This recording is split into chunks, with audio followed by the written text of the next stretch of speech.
Good morning, good afternoon, good evening, ladies and gentlemen, wherever you're situated on this great, big, beautiful blue globe floating through the void of Yah's creation. It's the 2nd of April, 2026, and we're broadcasting for the most confused, dumbed down, manipulated, and brainwashed nation on the face of the planet with the news they hope and pray you never hear, because they're liars, they're manipulators, they massage the truth, and you won't be trusted anymore. All right, welcome to the Thursday edition of the WTF Reports. I'm your host, Dave vonKleist, and the hits just keep on coming. Let me see, my levels are a little bit hot here. Let me just take it down a little bit. There we go. Okay. Oh, man, there is so much going on. I'm going to be somewhat of a shotgun blast on today's broadcast. I'm going to be going from here to there to over there, then back to here and over there. There's so much going on. And as they say, you know, when their lips are, how do you tell when they're lying? Well, when their lips are moving. Yeah. Anyway, I'm going to carry on with some of the information that we were discussing, or I was discussing yesterday. And an apology out there for Cynthia. I know you're probably out there listening. I don't know what happened with the phone system there, but I don't know. I got to figure out how this phone system works, because when somebody else calls in and I want to put them on hold, it disconnects from you. But anyway, that said, just a quick reminder that this broadcast is brought to you in part by the Wave Watch. If you haven't checked it out, I don't know what you're waiting for.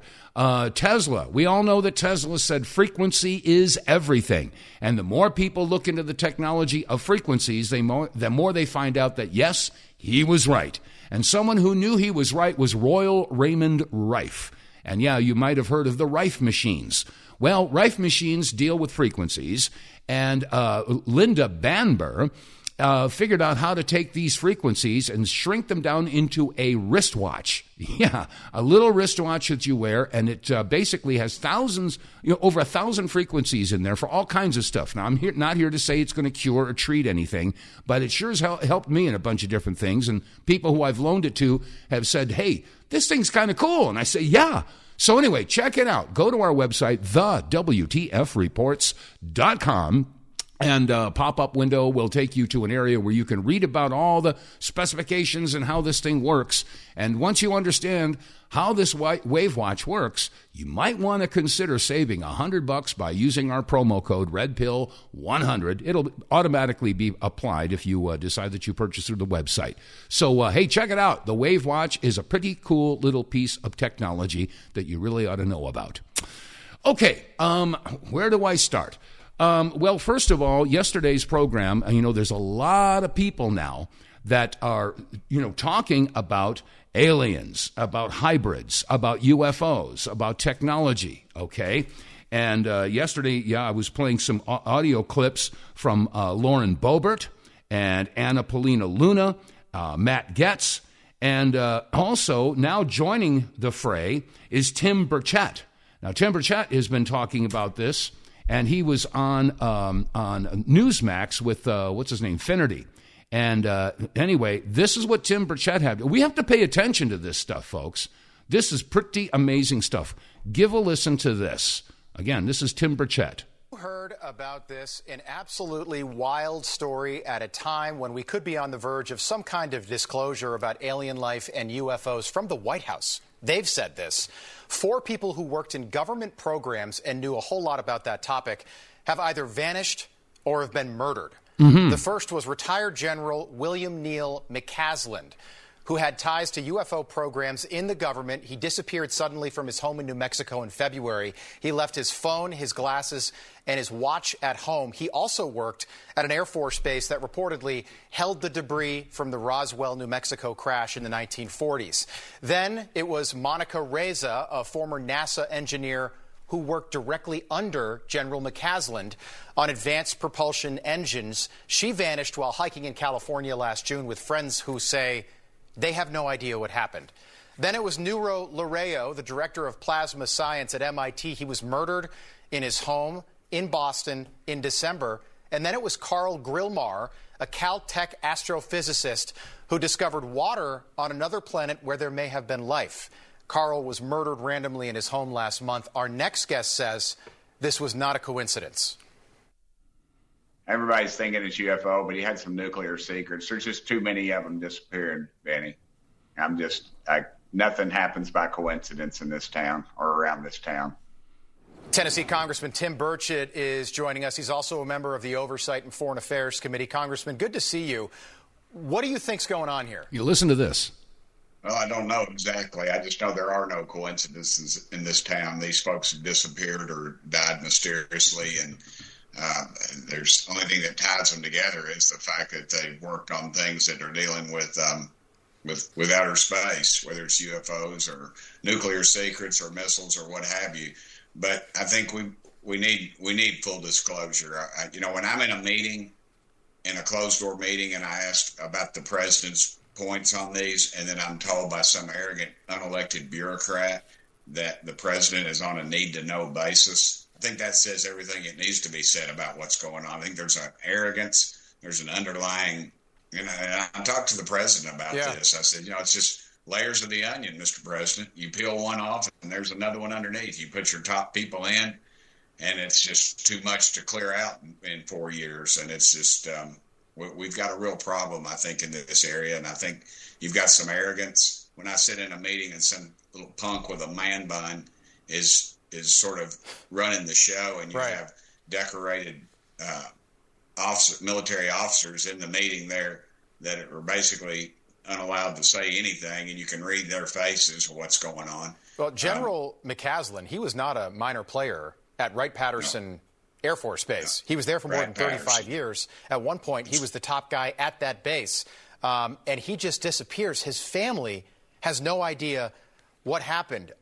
Do you think the cases are connected, or do you think this is just some absolutely wild coincidence because all four of these people are also connected in some way? Yeah, I think some of them could be a domestic issue, but I think overall, I think there is a connection there. Okay, so you do think this is a conspiracy? I don't think we're ever going to know because it'll come out, and it gives enough time for the trail to go. It's like when a kid in Washington, D.C. gets they find him dead, and they claim that he was mugged, yet his watch and wallet and he's got cash on him are not taken. But that's just the story that's put out, and that's what we believe. Okay, I'm going to pause it right there because I believe he was referring to Seth Rich. Yeah, Seth Rich. You remember that? Mm-hmm. Anyway, I'm going to let that. That was a 7-minute interview, but I'm going to skip through to another pertinent point, and here it is. Well, hat on just yet, Congressman, but I'm wondering, kind of how you react to that because you are connected. You're on the UFO subcommittee. I mean, I'm just wondering what you make of that. Have you heard anything like that? Well, I'm still a member of Congress, so I can't really comment too much on what Matt said. But I will say this. Wait, seriously? Are you being serious? Or he's talking about what Matt Gaetz said, and I put that out there on yesterday's broadcast. I'm being 100% serious. Okay. I've been 100% serious. I've been briefed by just about every alphabet agency there is. And I'll just tell you this. If they would release the things that I've seen, you would stay up. You'd be up at night worrying about or thinking about this stuff. We just need to disclose it all. I'm sick of it. Well, I was briefed. I'll just tell you this. I was briefed last week on an issue, 2 weeks ago, and it would have set the earth on. This country would have come unglued, I think, if they would have heard all that I heard. They would demand answers, and we need to. But it's never going to get. Unfortunately, it just keeps getting covered up, and the people that know are dying or disappearing, as the case may be. Wow. And for the record, I'm not suicidal, and I don't take risks. Wow. I'm glad you said that. I'm speechless, Congressman. We will have you back. You should be. And I told the president, release it all. And the problem is the people that are around the president don't know and the president doesn't know the questions to ask. A few of us are going to have to get with the president and tell him what he needs to ask and where he needs to look. I mean, we're in meetings and they give addresses and tell locations of items, I'll just say. And the public has a right to know, dadgummit. It's your tax dollars. Absolutely. Let's get it out there. You got my attention, Congressman. I appreciate you being as forthcoming as you have been tonight. And we look forward to having you back. Look, I know Donald Trump wants to disclose something. He hasn't done it yet, but I think he wants to be the president to do that. Tim Burchett, thank you. He does. He does. Yeah, he wants to be the one that's going to disclose it. Yes, well, we'll see. And I wanted to play that because there are increasing numbers of people who are coming forward who are in government positions. Now, again, I reiterate that it's not just Tim Burchett. It's also Matt Gaetz and Anna Paulina Luna and Lauren Boebert and also Australian Senator Boebert or Bobbitt, whatever it is, Bobbitt. Yeah. So anyway, it's all starting to come out little by little, drip by drip, and well, it should. So we have to keep our eyes on this. Let me see what else I've got here. Let me see. Where is it? There was Matt Gaetz. Oh, yeah. Matt Gaetz was on with Jeremy Corbell. And of course, Matt Gaetz is making the rounds. He's also got his own show on OAN, which is One America News. But here's what Matt Gaetz disclosed with Jeremy Corbell. So let's see here. Cue it up, and off we go. We've seen some patterns emerge that are absolutely a threat to national security, whether this is of human origin or not. Look, we have members of Congress who believe that not only are there extraterrestrials on Earth, but that they have built bases and that they are operating out of bases. I have personally met with people in uniform for the United States military who believe that there are hybrid breeding programs going on right now. Now, I've not seen evidence to suggest that all of those things are accurate, but when those claims arise, I get hot under the collar when we just don't get straight answers. We've seen some patterns. Okay, there we go. So, and this guy, what's his name? I just had it here. Oh, yeah, Jeremy Corbell. Now, he has he put out a video about a year ago and was saying that we are going to see some sort of disclosure, some activity, and I think he was alluding to the possibility of Operation Blue Beam coming into effect. Now, maybe they're setting the stage for this. Now, there's two ways to look at this. Now, of course, a lot of people are saying that these UFOs and these aliens are demons. Okay, there's a valid argument for that. We all know that there were fallen angels, et cetera, according to the Bible. Okay, now there are other folks out there like Dr. Stephen Greer, who's making a good point. He says, look at these aliens, these extraterrestrials have been around since the dawn of humanity. And if they wanted to destroy humanity, they could have done it decades ago, before we even developed technology that we could possibly do them damage. So there's two sides to this particular issue. Now, personally, I believe that the real ETs, they don't want to hurt humanity. They've been watching us like a scientist would watch a petri dish, you know. And I think that they want us to be able to develop and become more intelligent and be able to join, if there is a universal community out there, to be able to eventually join, you know, the community. But there are those that don't want that to happen. So, yes, are you a good witch or are you a bad witch? Are you a good ET or a bad ET? Well, according to some of the things that we're hearing, yeah, there are some bad ETs that have been interacting with humanity for over a century. As a matter of fact, there were reports that in 1952, President Eisenhower had met with extraterrestrials and struck a deal with them. Now, again, this is all stuff that's been reported. You can do your own research. It's not me saying this. And again, I know, oh, Dave said this, Dave said that. No, I'm just drawing you attention to history and, you know, what had happened. As a matter of fact, there were reports that UFOs were over Washington, D.C. back in 1952. So I don't know. I don't know if we'll ever be able to find the truth, but, you know, all I want is the truth. And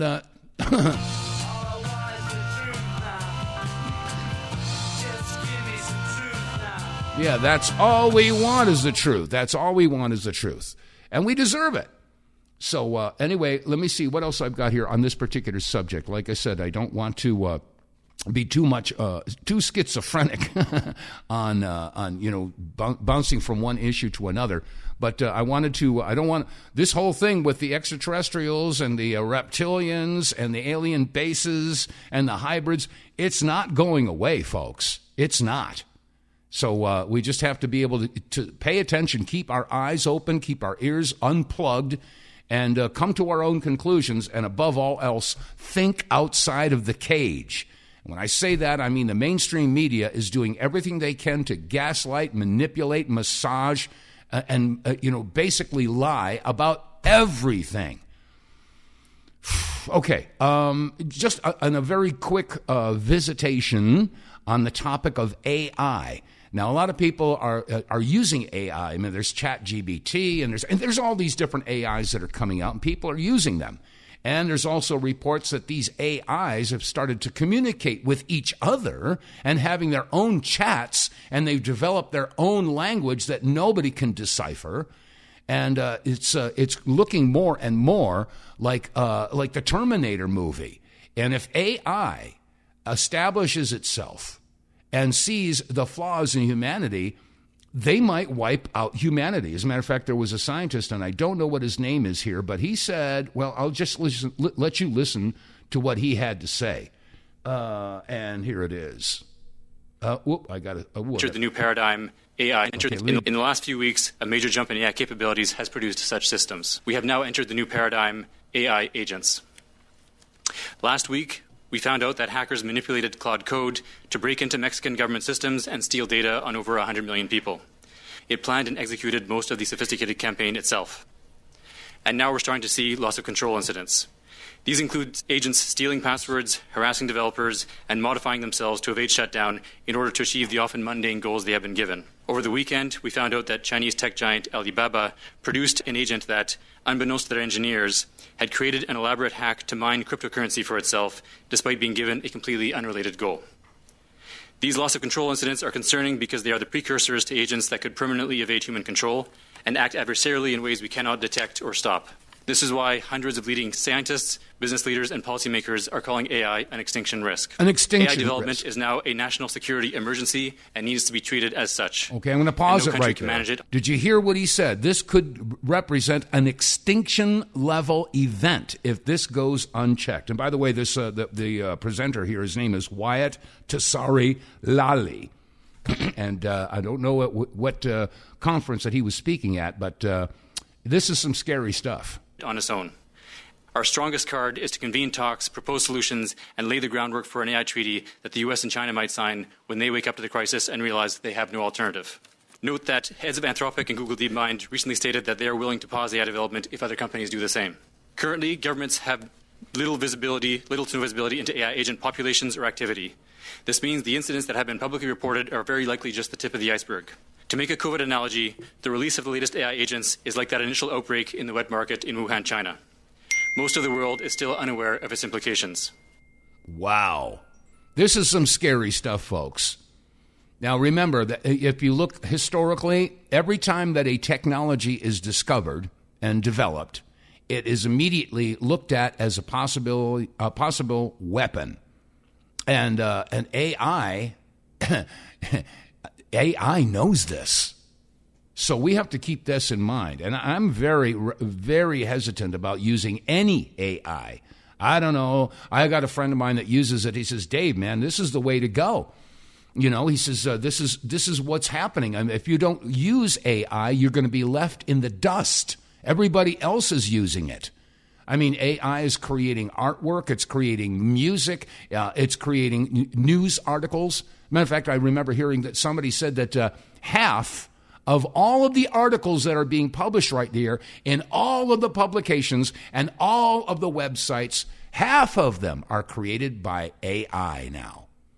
And if AI is plugged into all of this information, of course, AI will be able to accumulate all the knowledge of humanity and have access to it at the blink of an eye.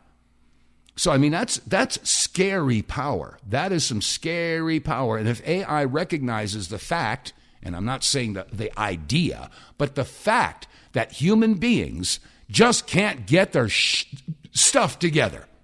And look what's happening all over the world right now. We're blowing stuff up and killing people, and this just doesn't stop.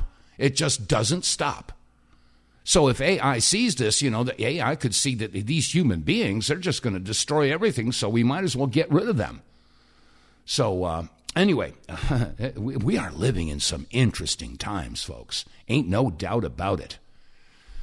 Anyway, okay, changing gears again.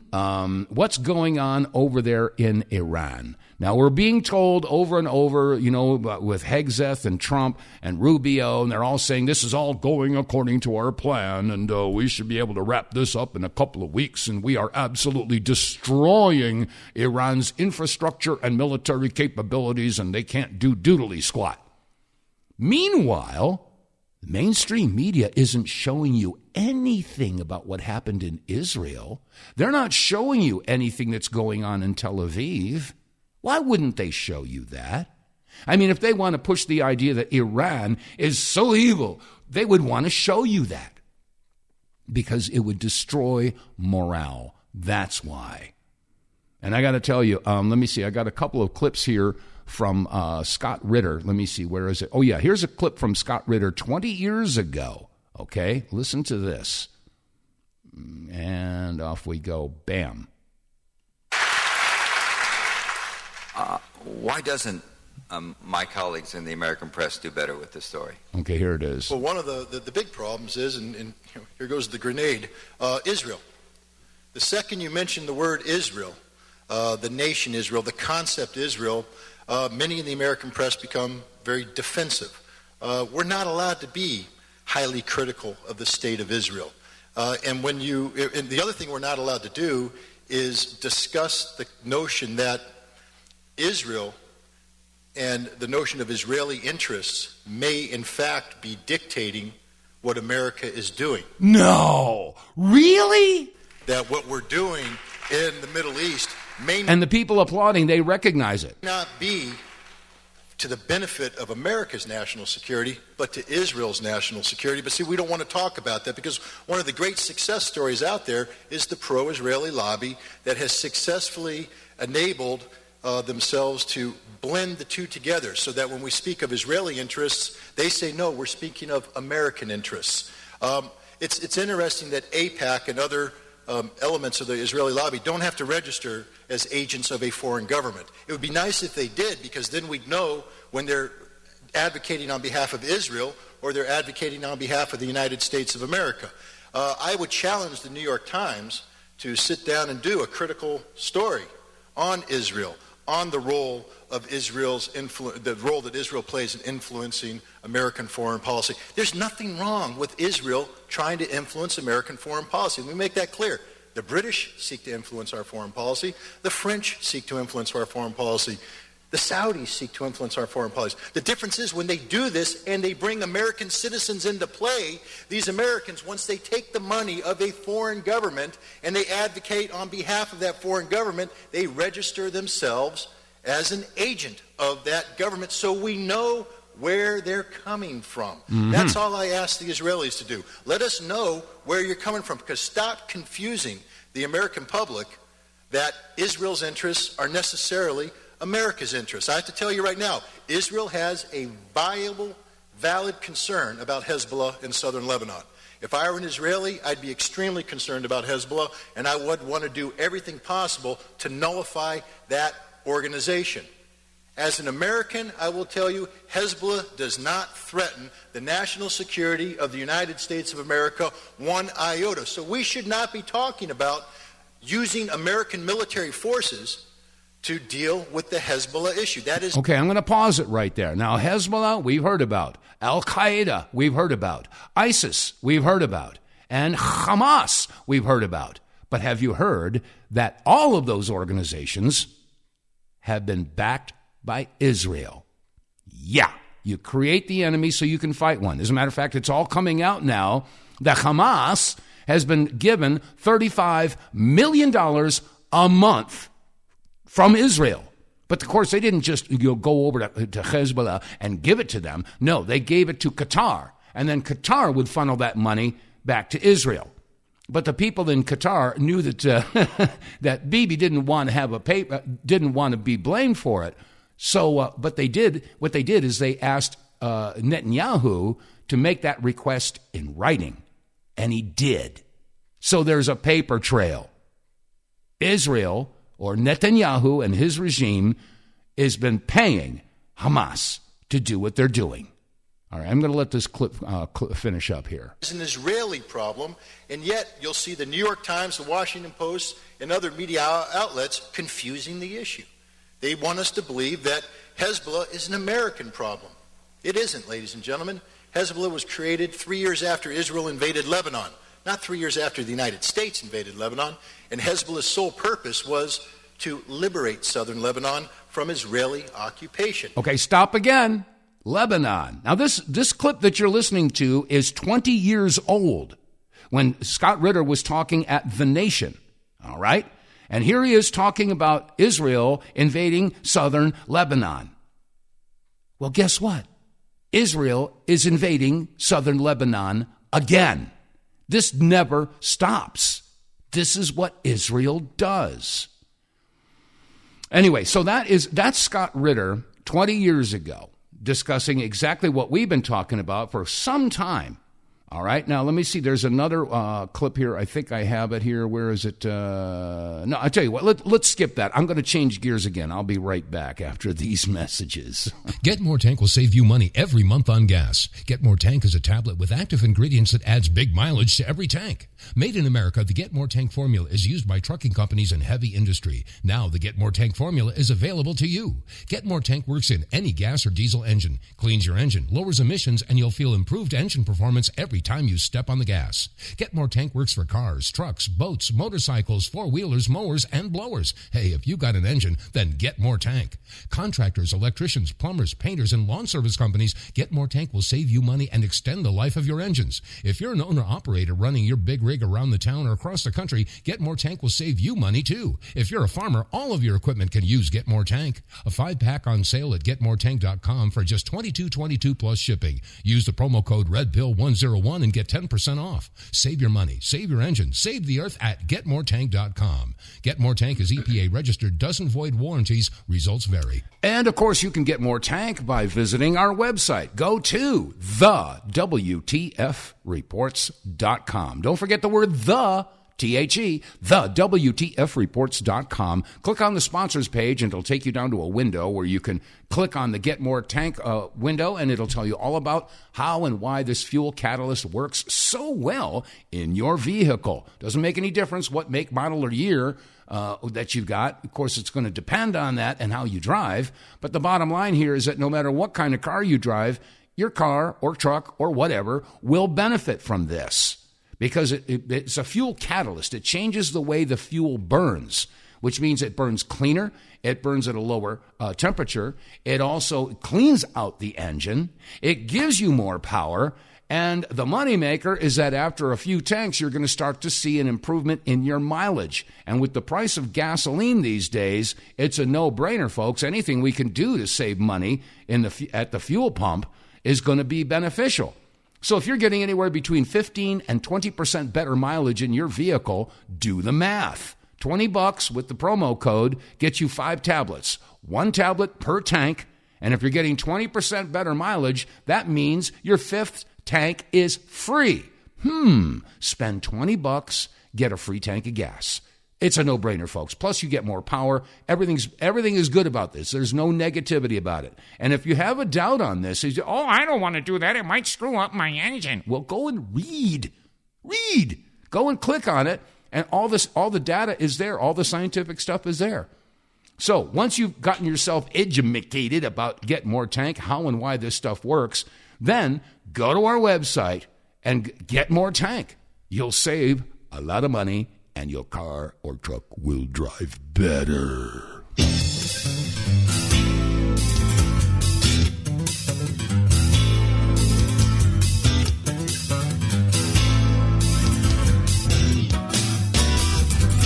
Okay, let's see. It's 35 minutes past the hour, whatever hour you're sitting in, and the phone lines are open. If you want to join me, you're welcome to do so. 215-867-8255 is the number here. And in the meantime, I came across a quote. Marlon Brando. You remember Marlon Brando? Yeah, it was about 30 years ago. He won an Academy Award, and he refused to accept it. Why do you suppose he refused to accept it? Well, here's an audio that explains that. Mr. Brando, why did you refuse the Academy Award last year? I refused it because of the increasing control of Zionists in Hollywood. They own the studios, they shape the stories, they decide who gets heard and who doesn't. I saw it clearly, and I couldn't be part of that system anymore. Wow! Kaboom! If we only knew. If we only knew. Unbelievable. Let me see. Now, there was another one here I wanted to share with you. Let me see. Okay. Oh, yeah. We've all been hearing about October 7th.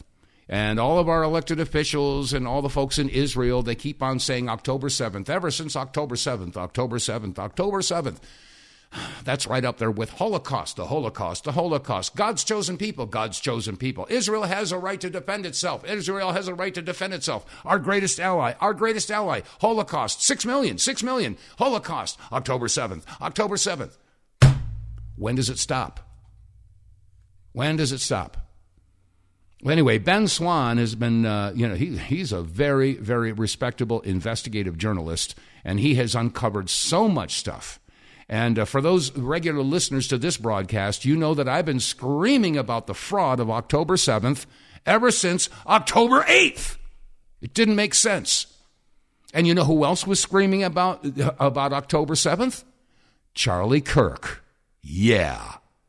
And by the way, there's more updates on that. Oh, yeah, in case you haven't heard, the sheriff has resigned now that the information's come out that the bullet fragments don't match the rifle that they say that Tyler Robinson fired from.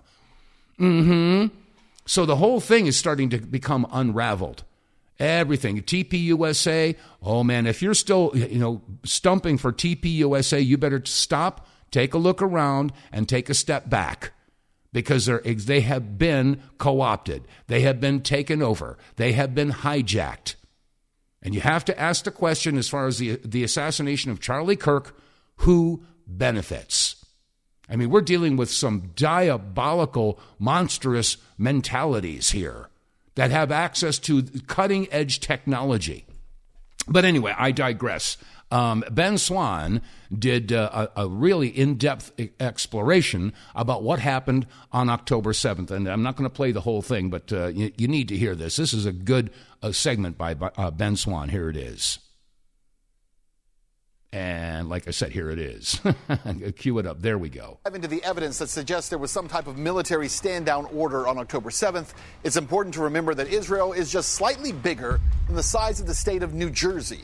But for some reason, once the Hamas attacks began, the time it took the Israeli army and rescue teams to arrive, fight, and rescue Israelis at the different kibbutz communities and sites being attacked, well, that ranged anywhere from 4 hours to more than 20 hours. Even the New York Times has reported, quote, thousands of soldiers were less than 40 minutes from the towns that were under attack.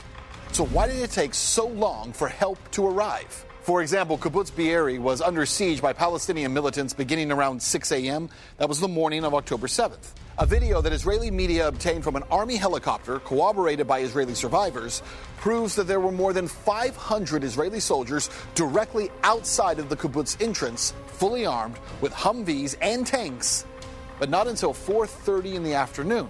That's 10 hours after the attack began. It took 10 hours for those soldiers to show up, but it gets stranger because the first rescue mission wasn't actually underway at Kibbutz Be'eri, again, according to Israeli media, until almost 7 p.m. That's 13 hours after the attack began. Atzival, a survivor of the Be'eri attack, described to Haaretz, quote, 500 soldiers stood outside with equipment and vehicles. I remember yelling at them, we're being slaughtered, come in, save us. And no one said anything. So why? In our last episode, we discussed the Nova Music Festival. We showed you that the party was approved last minute, despite multiple warnings of a violent incursion from Gaza. And we've discussed how days before the festival, 2 entire brigades of soldiers were taken away from the area of the Gaza border and then sent to the West Bank.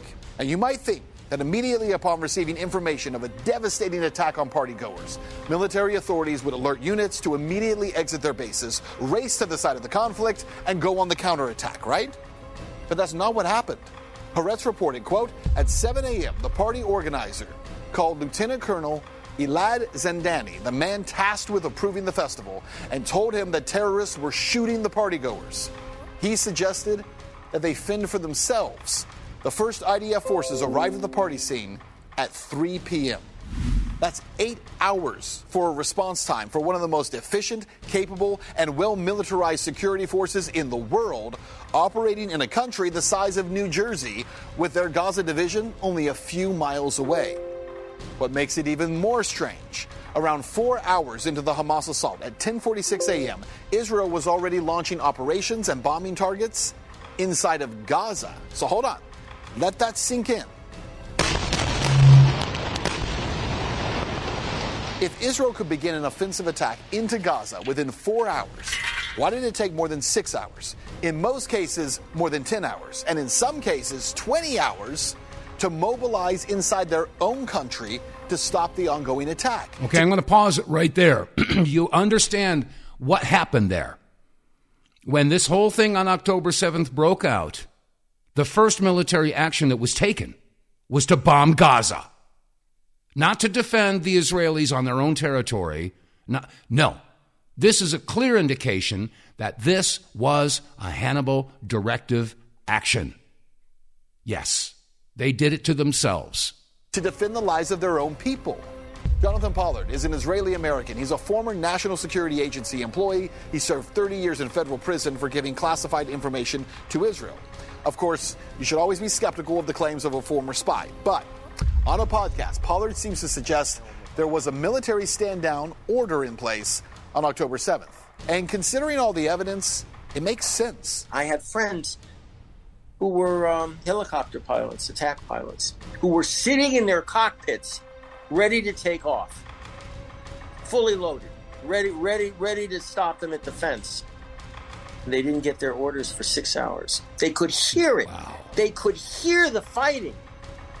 They were called by friends in the border kibbutzim in Moshavim that were being overrun and slaughtered, saying, help us, please.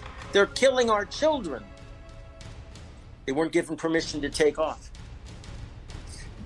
That will haunt my friends for the rest of his life. The New York Times quoted Ben Zion, an Israeli military reservist who spoke to Israeli media. He said his unit voluntarily left central Israel in a convoy at 1:30 p.m. They got together and they left for the south on their own. He expected to see the roads packed with soldiers and equipment and armored vehicles heading south. Quote, the roads were empty, he recalled in an interview. Roughly 7 hours into the fighting, he turned to the reservists next to him and asked, where's the IDF? Yeah. Remember Charlie Kirk? Remember him? Was there a stand-down order? Was there a stand-down order? Charlie Kirk was right. Charlie Kirk was distancing himself from Israel in the months preceding his assassination, which explains why he was assassinated. You get it yet? Okay. Well, who's been digging into the Charlie Kirk assassination?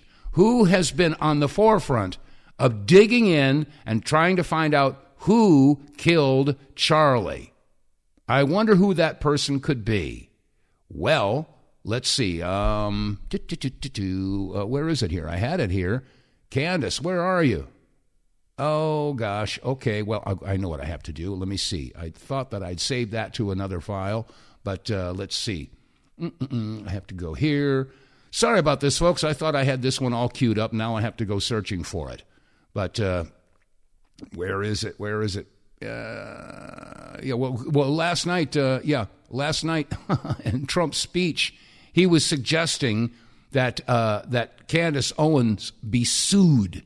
Yeah. Okay, here it excuse me. Here it is. Here's Candace Owens.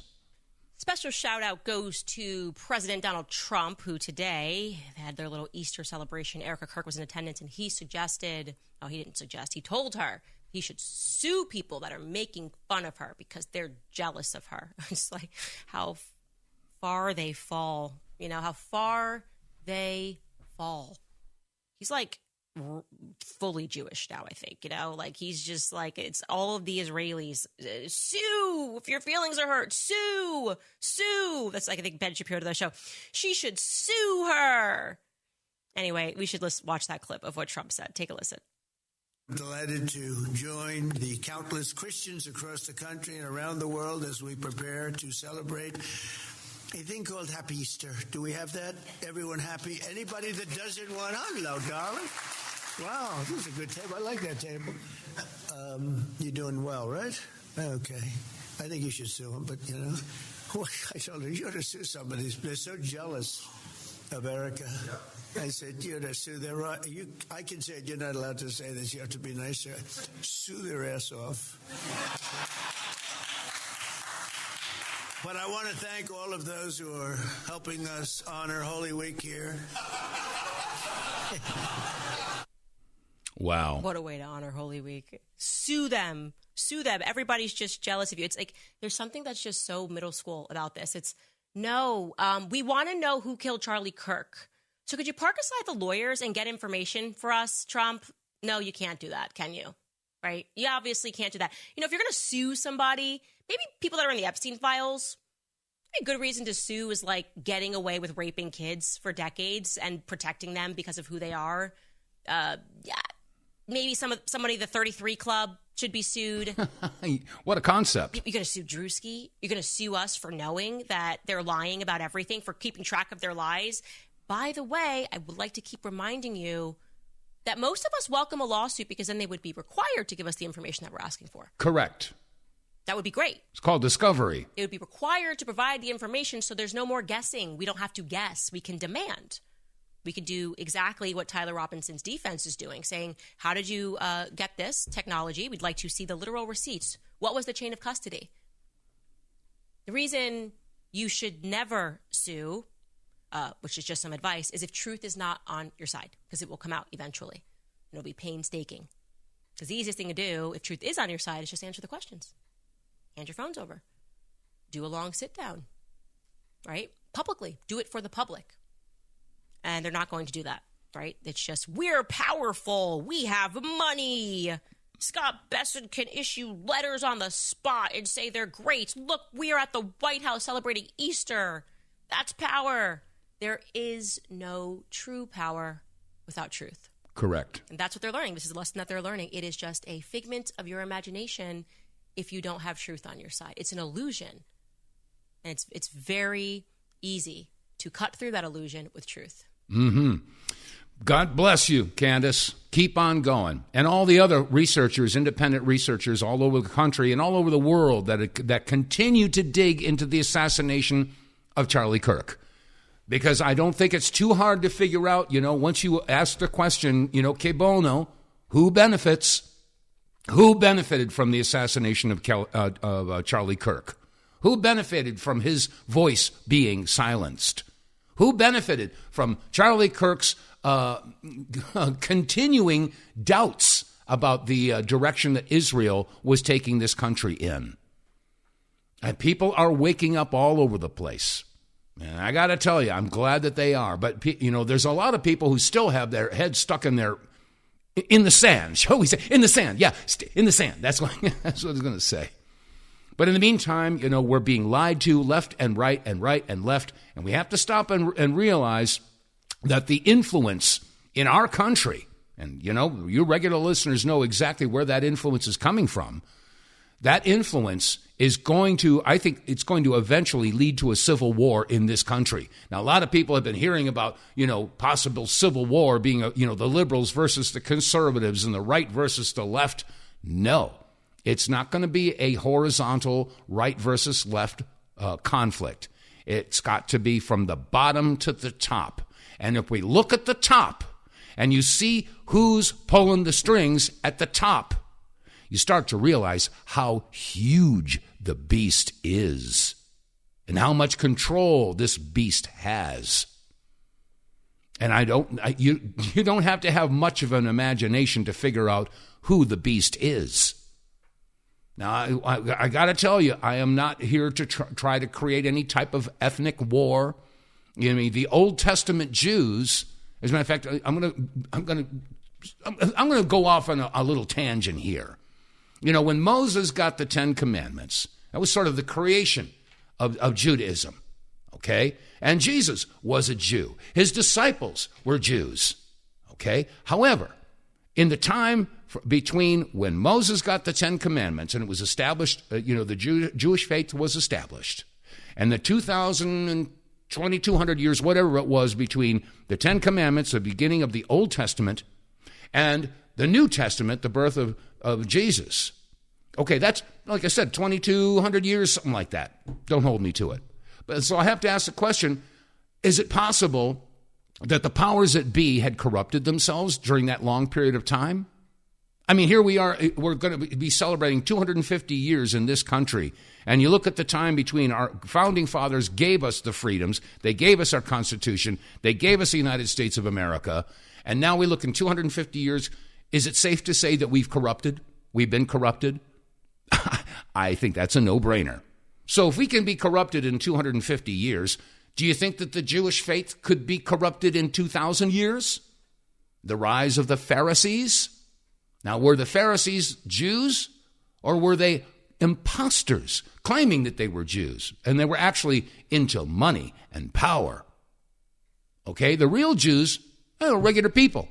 Like I said, Jesus and all of us, all those people who loved him. But the Pharisees and the Romans, they loved the power, they loved the money, and they wanted to maintain that. And the fact that Jesus represented a whole new mindset, and it was a threat to them. And so, is it possible that if we look at today's Jews, the ones that are in charge, are they sort of like the resurrection of the Pharisees? Have they manipulated our government and many other governments through, what those three magic words? Bribery, coercion, blackmail. Is it possible that those three tools have been used by a group of people who have been imposters? Is history repeating itself? Just food for thought. That's all. That's all I'm throwing out there. So, anyway, we're being lied to. We know that. I mean, that's why, the intro music to this broadcast, You Won't Be Trusted Anymore. Wrote that song over 30 years ago, dedicated to the mainstream media, because lying is what they do, and they're so good at it. A lie told often enough becomes the truth.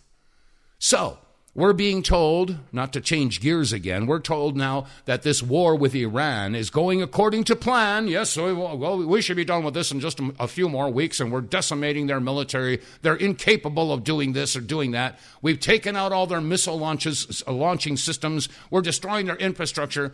By the way, that's a war crime. And we're taking out their water desalination plants, and we're taking out all their oil infrastructure. And those are all war crimes.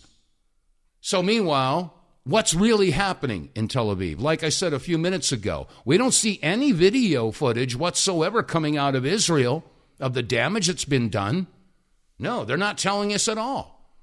But, and then we've got our F-35 fighter jets, the top of the line in fighter jets that are impenetrable. They can't be seen by radar. Well, guess what? They can be seen by heat-seeking missiles. Yeah. So, they were saying, one of our F-35s, had a malfunction and had to land. Oh, they don't want to tell you that it got hit. No, because the F-35 has an Achilles heel. Well, guess what else happened in the last 24 hours? Whoa, wait till you hear this, folks. It's not going well for Israel. Tonight, the unthinkable happened, and the world will never look at Middle Eastern air power the same way again. In the span of a single night, 40 of the most advanced fighter aircraft ever constructed, the F-35 Adir, the crown jewel of Israeli air superiority, each unit worth over $100 million, were destroyed on the ground before a single pilot could reach a cockpit. Okay, I'm going to pause it. Do you understand what just happened? You just said 40 F-35s were destroyed on the tarmac in Israel.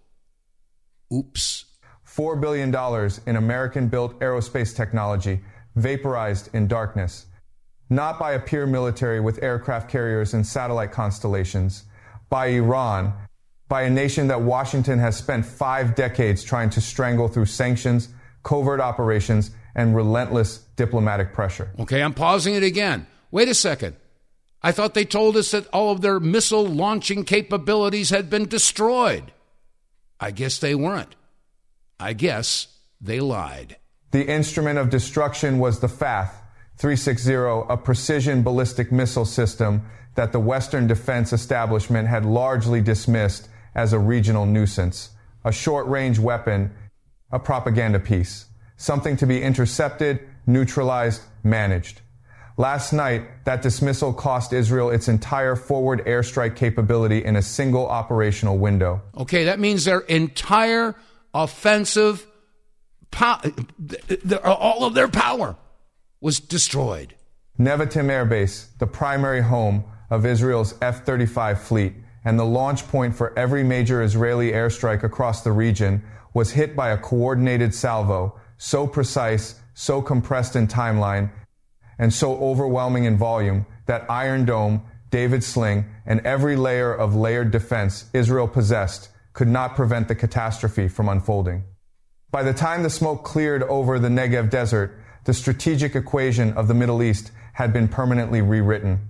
Israel had entered the night as the dominant air power in the region.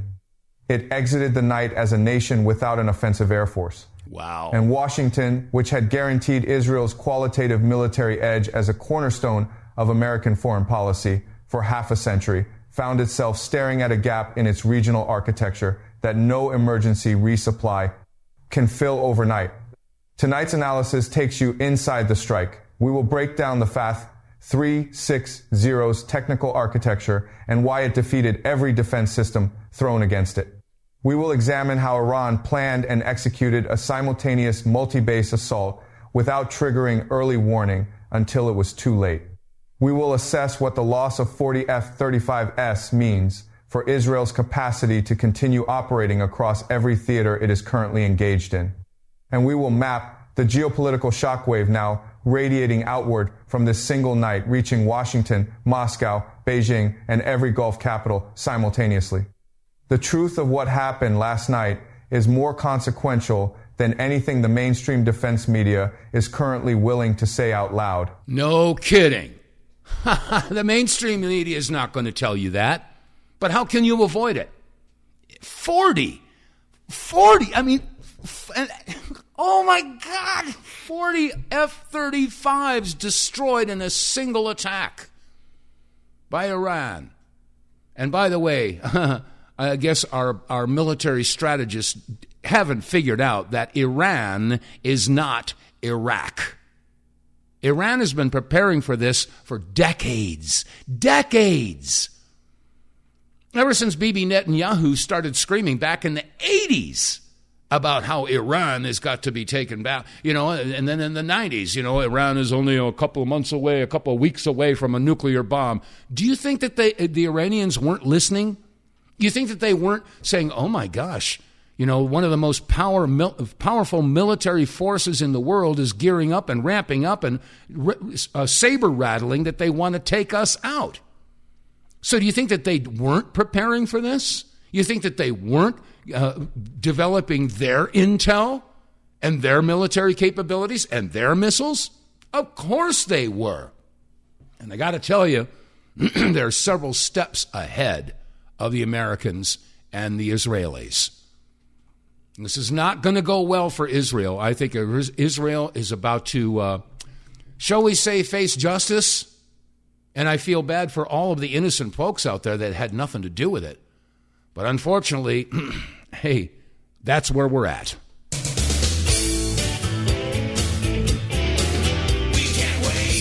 All right, that's going to wrap it up for the Thursday edition of the WTF Reports. If you appreciate the news and the delivery, I appreciate you.